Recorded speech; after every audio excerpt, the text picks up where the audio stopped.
நேயர்கள் அனைவருக்கும் வணக்கம்.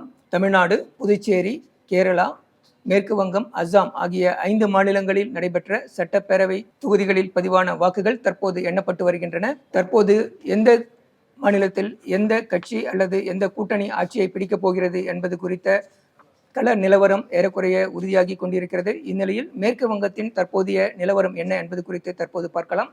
மேற்கு வங்கத்தில் மொத்தம் 294 தொகுதிகள் இருக்கின்றன. இதில் 148 தொகுதிகளில் வெற்றி பெறக்கூடிய கட்சி அல்லது அணி ஆட்சியை பிடிப்பதற்கான வாய்ப்பு இருக்கிறது.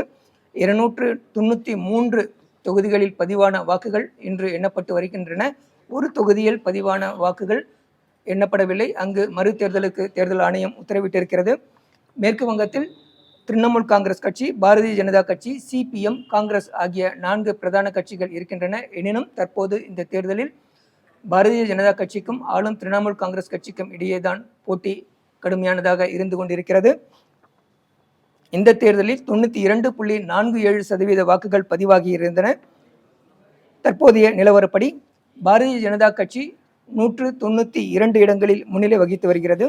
திரிணாமுல் காங்கிரஸ் கட்சி 95 இடங்களில் முன்னிலை வகித்து வருகிறது. காங்கிரஸ் கட்சி ஒரு இடத்திலும், சிபிஎம் ஒரு இடத்திலும் முன்னிலை வகித்து வருகின்றன. கடந்த 15 ஆண்டுகளாக மேற்கு வங்கத்தின் முதலமைச்சராக மம்தா பானர்ஜி இருந்து வருகிறார். தற்போது முதன்முறையாக கொள்ளவில்லை. மேற்கு வங்கத்தில் பாரதிய ஜனதா கட்சி அதிக இடங்களில் வெற்றி பெற்று ஆட்சி அமைக்க உள்ள நிலையில் அந்த மாநிலத்தின் அடுத்த முதல்வர் யார் என்ற கேள்வி மிகுந்த முக்கியத்துவம் பெற்றிருக்கிறது. தற்போதைய சட்டமன்ற எதிர்க்கட்சி தலைவரும் பாரதிய ஜனதா கட்சியின் மூத்த தலைவர்களில் ஒருவருமான சுவேந்து அதிகாரி அடுத்த முதல்வராக நியமிக்கப்படுவார் என தகவல்கள் வெளியாகி கொண்டிருக்கின்றன. சுவேந்து அதிகாரி இதற்கு முன்பாக காங்கிரஸ் கட்சியிலும் அடுத்ததாக திரிணாமுல் காங்கிரஸ் கட்சியிலும் இருந்தவர். காங்கிரஸ் கட்சியில் இருந்தபோது கவுன்சிலராகவும், திரிணாமுல் காங்கிரஸ் கட்சியில் இருந்தபோது சட்டமன்ற உறுப்பினராகவும், நாடாளுமன்ற உறுப்பினராகவும் தேர்தலில் போட்டியிட்டு வெற்றி பெற்றவர். இவர் கடந்த 2020ஆம் ஆண்டு முதல் பாரதிய ஜனதா கட்சியில் இருந்து வருகிறார். பாரதிய ஜனதா கட்சி இந்த தேர்தலில் வெற்றி பெறுவதற்கு மிக முக்கியமான காரணமாக இருந்தவர் சுவேந்து அதிகாரி என்பதால் இவரே மாநிலத்தின் அடுத்த முதல்வராக நியமிக்கப்படுவார் என தகவல்கள் தெரிவிக்கின்றன. நன்றி.